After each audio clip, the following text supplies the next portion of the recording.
Quero iniciar a nossa homilia dando as boas-vindas aos meus alunos que vieram celebrar conosco. Sejam bem-vindos, voltem sempre.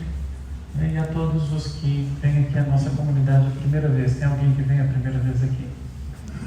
Sejam bem-vindos também. Vocês também, sejam bem-vindos. Então, minha gente, na quinta-feira que passou, nós celebramos a festa de Corpus Christi, a festa do pão partido.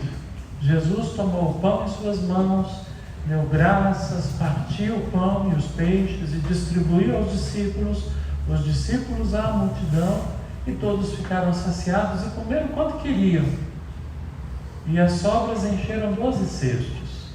Então, naquela experiência da partilha no deserto, em que a multidão faminta é alimentada por Jesus, já se anuncia para nós aqueles gestos especiais e fortes da nossa experiência da missa.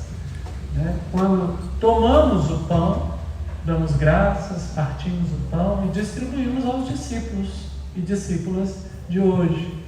E essa experiência ela é nuclear para a nossa experiência de fé, porque como nos ensinava o Papa Francisco, o pão partido é uma imagem da cruz de Cristo.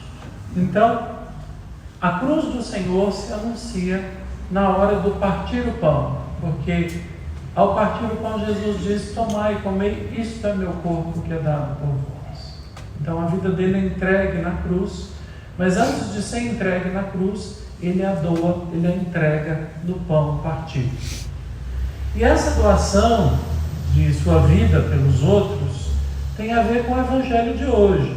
A Eucaristia, que nós celebramos, a sua, digamos, importância para a igreja, Corpus Christi, hoje se prolonga aqui nesse diálogo de Jesus com os discípulos. Mas antes de conversar com os discípulos, Jesus tem uma coisa muito importante a fazer: rezar.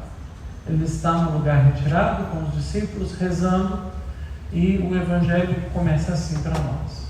E depois que ele reza, ele então se volta para os discípulos e faz a pergunta: o que estão dizendo a respeito de mim? Quem sou eu?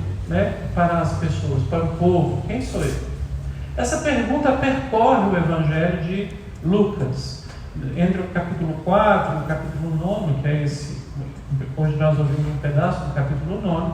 Nós temos então várias interrogações acerca de Jesus. Por exemplo, na sinagoga de Nazaré, quando Jesus, fazendo a homilia, depois de ter lido o profeta Isaías, as pessoas perguntam: que palavras são essas maravilhosas? Quem é esse? Não é o filho de José, o carpinteiro? Então a pergunta por quem é Jesus já começa no início da sua pregação, no início da sua atividade. Herodes também fica incomodado com Jesus.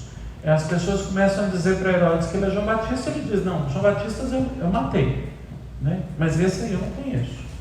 E procurava conhecê-lo. Quem era Jesus?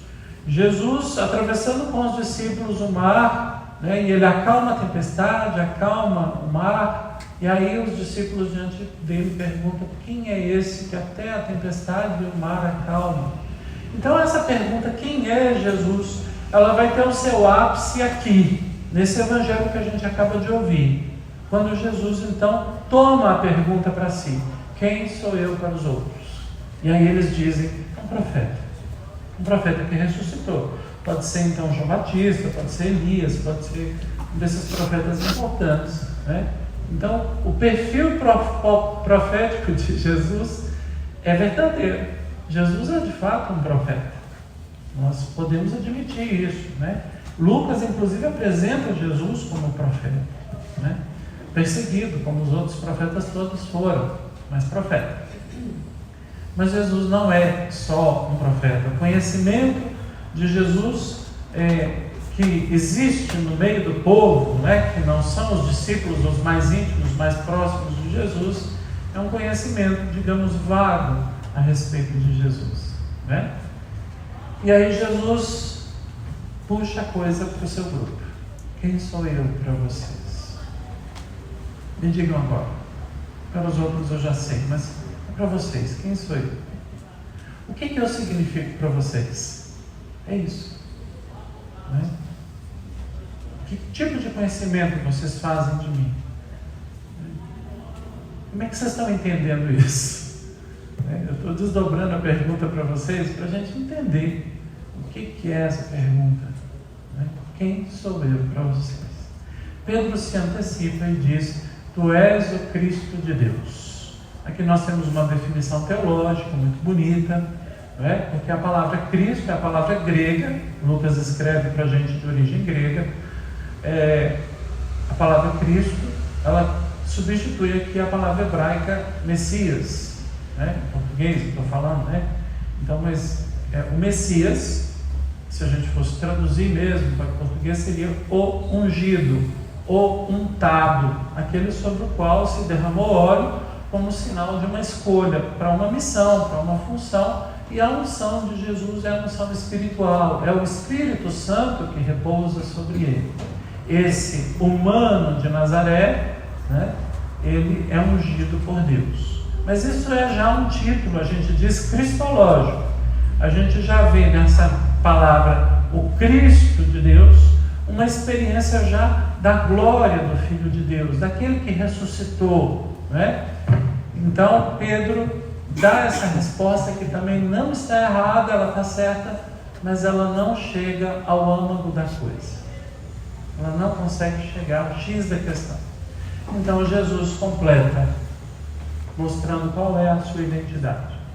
O Filho do Homem deve sofrer muito, ser rejeitado pelos anciãos, pelos sacerdotes, pelos líderes do povo, deve sofrer muito, deve morrer e depois ressuscitar. É isso. Então aqui nós temos uma expressão que é a expressão Filho do Homem. É o único título que Jesus aceita para si mesmo. É o único título que Jesus dá para se autodesignar. A gente sabe que o Filho do Homem tem várias explicações a respeito, mas uma delas é que o Filho do Homem é alguém que vai passar por muita labuta e sofrimento para alcançar a glória, para alcançar a experiência da plenitude. E é também um termo que aponta para essa ligação conosco. Jesus é o Filho do Homem, ele carrega consigo também a nossa humanidade. Ele assumiu a nossa humanidade, ele abraçou aquilo que nós somos, diz a carta aos Hebreus, igual a nós em tudo de menos no pecado. E ele abraçou isso para transformar isso, para redimir isso. Então, quem é Jesus? Ele é o Filho do Homem. Ele é aquele que se fez um de nós, se irmanou para viver a nossa experiência humana de dentro, e de dentro dessa experiência nos salvar. E depois Jesus diz, não mais para o grupo restrito dos discípulos, mas diz para todos. O Evangelho frisa isso, porque antes ele tinha dito para Pedro não dizer, os discípulos não dizerem que ele era o Cristo, mas agora ele diz para todos, se alguém quer me seguir, renuncie a si mesmo, tome a sua cruz e me siga. Pois quem quiser salvar a sua vida vai perdê-la, mas quem perder a sua vida por causa de mim vai salvá-la. Então, Jesus dá o caminho e aponta o perfil, o seu perfil, que é a cruz. A cruz é um resumo da identidade de Jesus. A gente só pode compreender bem Jesus a partir do mistério da cruz. E esse mistério é tão importante, que a gente começa a nossa reza fazendo o quê? O sinal da cruz.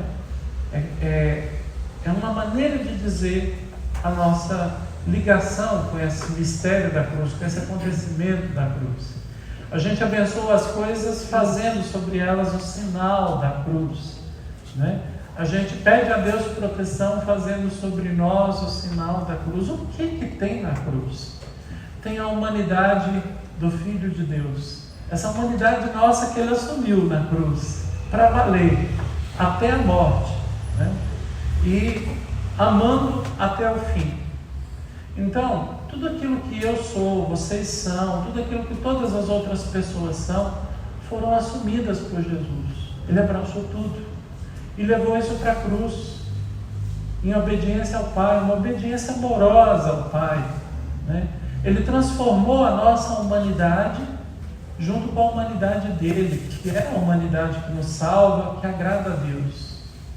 Jesus é o Filho de Deus, mas é o Filho do homem. E é na sua humanidade que ele mostra quem ele é. Então o risco aqui, atenção aqui, isso é importante, o risco é a gente olhar só para esse lado glorioso de Jesus. E talvez a festa de Corpus Christi nos conduza muito a isso, porque a gente põe a hóstia dentro de um relicário cheio de raios dourados, não sei o quê. A gente fica pensando muito nessa ideia gloriosa de Jesus, mas esquece que é um pão, esquece que é humano, que ele assumiu a nossa humanidade, que aquele pão é prolongamento da sua humanidade para nós, né? Então, conhecer Jesus tem a ver com esse homem de Nazaré, com essa experiência que os evangelhos relatam para nós e que ajuda a gente a chegar até Deus. É a humanidade dele que nos salva. Já diziam os padres, né, da igreja nos primeiros séculos, é a humanidade de Cristo que nos salva. Mas por trás disso tem uma outra discussão. A discussão é: quem que nós estamos procurando? Nós estamos procurando Jesus mesmo, ou a gente está procurando a gente mesmo, né, numa experiência religiosa? Pode ser que a gente esteja procurando a gente mesmo. Pode ser que a gente ainda esteja como os discípulos de Emaús, com os olhos anuviados, sem perceber que ele está muito perto de nós, né? Como diz a oração eucarística, vivendo conosco no Cristo, falando conosco por Ele. Então Ele está aqui junto da gente. E a gente faz ideias a respeito de Jesus, mas as nossas ideias são sempre aproximações. Conhecer Jesus mesmo é um processo. Um processo que aqueles discípulos lá fizeram. Como? Caminhando atrás dele, indo atrás dele, vivendo a vida dele, ouvindo a palavra dele, imitando os gestos de Jesus com as pessoas pobres, com os sofredores, com as pessoas que precisavam, procuravam por ele, imitando os gestos de Jesus quando ele se dirigia a Deus, ao Pai, né? Assumindo, inclusive, a oração dele de filho, né? Vivendo a vida dele mesmo. Então, assim, eles foram se aproximando mais de Jesus e conhecendo mais Jesus. O Evangelho dá para a gente algumas outras dicas também. Ele diz que os discípulos estavam rezando com Jesus. A oração é uma coisa importante para nós cristãos, e talvez a gente tenha dificuldades. Eu acho que sim, que a gente tem dificuldades de rezar, né? De conversar com Ele, de lidar com Jesus e com a nossa vida diante da vida dele, né? Procurar Jesus na oração é uma coisa que pode fazer a gente muito bem, porque aí ele mesmo vai se mostrar para nós. Segunda coisa que eu acho que o Evangelho indica para a gente hoje é que Jesus pergunta o que estão dizendo para ele fora do grupo, mas depois ele quer saber o que o grupo está pensando. Hoje, quem é o grupo? Somos nós. Nós somos os próximos dele. E a pergunta é para nós: quem sou eu para vocês? Mas a pergunta que é para nós indica também que nós estamos vivendo aqui uma proximidade de Jesus, ao redor dessa mesa, ouvindo a sua palavra, reunindo-nos como irmãos e irmãs, como gente que decidiu junto a seguir esse caminho do Mestre. Então a igreja, a comunidade, é uma oportunidade, um ambiente, digamos assim, favorável para a gente viver essa experiência de nos aproximar dele de verdade e não do que a gente pensa dele, né? Acho que isso é interessante também. E a outra coisa que eu acho que é importante é a cruz de cada dia. Assumir a cruz de cada dia, a gente quase matematicamente responde assim: significa eu assumir o meu sofrimento e caminhar atrás de Jesus. É também isso. Mas quando Jesus vai para a cruz, ele vai para a cruz por causa de nós, por causa dos outros. Eu acho que esse passo também precisa ser dado por cada um de nós. Assumir a cruz dos outros também. Olhar para o lado e ver que tem gente sofrendo também. Olhar para o lado e carregar os limites do outro. O outro tem limites, assim como eu tenho limites. Aceitar a humanidade como Jesus abraçou a humanidade de todo mundo, aceitar a humanidade do outro, que também está em processo. É difícil pra caramba. Desculpa. É difícil, mas é isso. O caminho de Jesus não é fácil. Mas além disso, eu quero apertar mais ainda o parafuso aqui para nós, né? Seria também abraçar aquela humanidade ferida, aquela humanidade machucada, aquela humanidade que está com a vida ameaçada, aquela humanidade que ninguém mais olha para ela. É a humanidade dos crucificados no mundo de hoje. Por quê? Porque Jesus se identificou com eles. Vai ler o Evangelho de Mateus, capítulo 25. Eu estava com fome, vocês me deram de comer. Eu estava nu e vocês me vestiram. Eu estava doente, vocês cuidaram de mim. Eu estava preso e vocês me visitaram. Então, abraçar a cruz e seguir os passos de Jesus significa também abraçar a cruz desses últimos, né? Aonde lateja a presença de Jesus nesse mundo, os pobres. Então, meus irmãos e irmãs, esse caminho é o caminho que nos leva a conhecê-lo mais. É claro que a gente pode fazer um curso belíssimo sobre Jesus, sobre cristologia. Eu sonho com isso aqui na paróquia, sinceramente.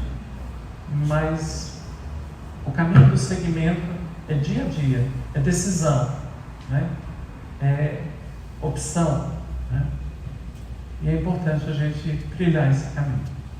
Que Deus nos conceda força para isso. Amém.